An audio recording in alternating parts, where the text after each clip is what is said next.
how can we bring this spiritual dimension into our work? How can we do that more?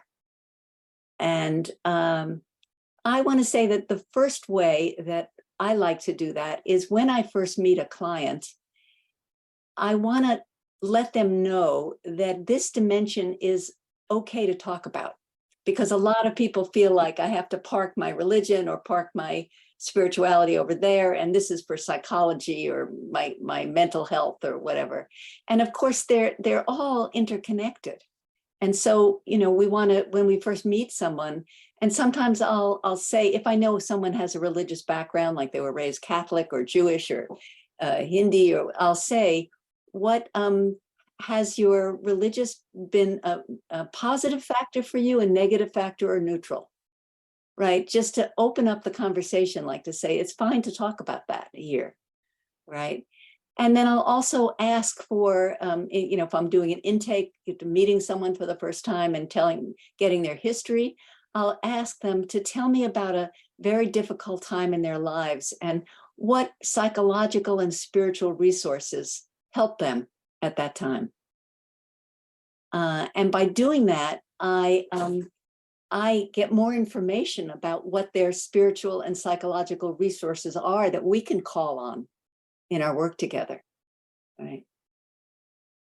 So I think just naming the spiritual or the sacred or the religious and bringing it in right away in the beginning as, you know, this is fine to talk about this is important.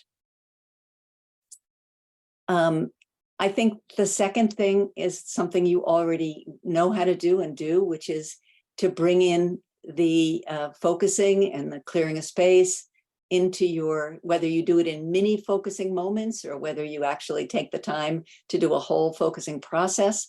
You know, that's certainly some way to open to the spiritual, to the more, to the whole of it, right?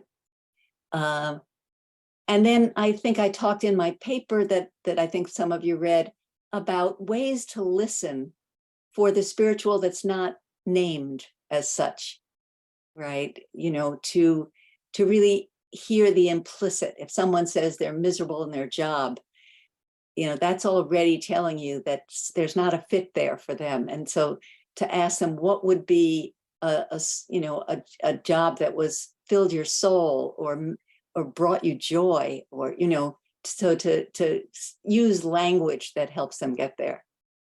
A third thing is to always notice when someone brings in the positive, because the positive is a very powerful doorway to the spiritual. And, you know, we all have a negativity bias that we're, you know, it's built into our brain that we take in the negative and it goes right to long-term memory, whereas the positive is more like, it just slips off us and evanescent. And so when anyone mentions something positive, I try and stay with it for a few moments to see if the more that can come from that. You know, so if someone says, I had a wonderful time with my daughter this morning before I took her to school, but then all hell broke loose.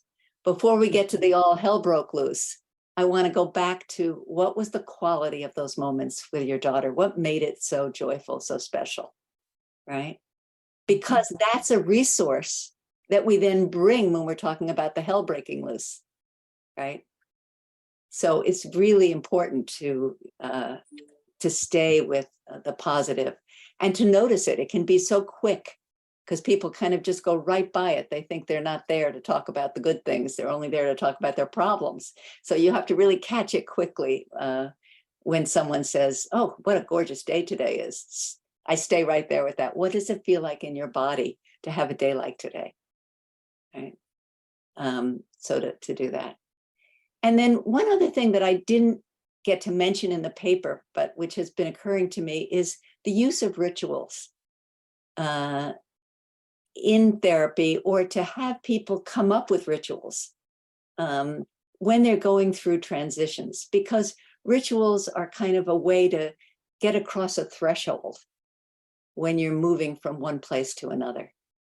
And so I sometimes ask people either what ritual from their own tradition would be useful here, or whether they have an idea of something they would like to do to help them come into this new territory of parenting, or of retiring, or of a divorce, or of starting out as a single person after having been partnered.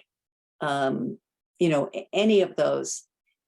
So I'll tell you about one ritual that I came up with my client. Essentially she came up with it and I was just supporting her. And she was about to have surgery for breast cancer, and she was very apprehensive about it. And I asked her whether she thought it might be helpful if the day before the surgery, she could have a gathering of some close friends. And she just perked up immediately. She hadn't thought of it, but it really resonated to her. And so I asked her to help to design what would be the perfect kind of ceremony or gathering for her. And she said, well, it would have to start with my favorite music. And I want everyone just to be silent as we listen to this music together. I said, okay, and then what's going to come next? And she said, well, next, I think I want everyone to take a turn in the circle and to tell me how they faced the hardest thing they've ever faced. They don't even need to tell me what it was, but I want to know what resources they brought to the hardest thing they'd ever faced, because this is the hardest thing I've ever faced, right? And then I said, okay, so then you gather all of these resources, and then what, is that enough, or does something come to next? And she said, I would like each person to find 1 or 2 words that they think is the essence of who I am. And she did that. And then I said, okay, and will that be the end of the ceremony? She said, almost, but then I think I want to lie down and have everybody touch a different part of me, a shoulder, a foot, a hand, an arm, and I'd like them to sing to me. So she had this, beautiful, it turned out to be 90-minute ceremony that she gave herself as a ritual before going to the surgery. And I think she felt that made a huge difference for her, that she was going in, she felt strengthened, she felt supported, she felt connected to something larger than herself. She felt that everybody's hardest thing was with her when she went into her hardest thing, and she could bring all their resources with her. And she felt loved, she felt seen. She said, I felt gotten.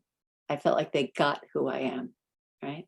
So just an idea of, sometimes we really need not just talking to our therapist, but we need to enact something in our lives to help us get through, very difficult times.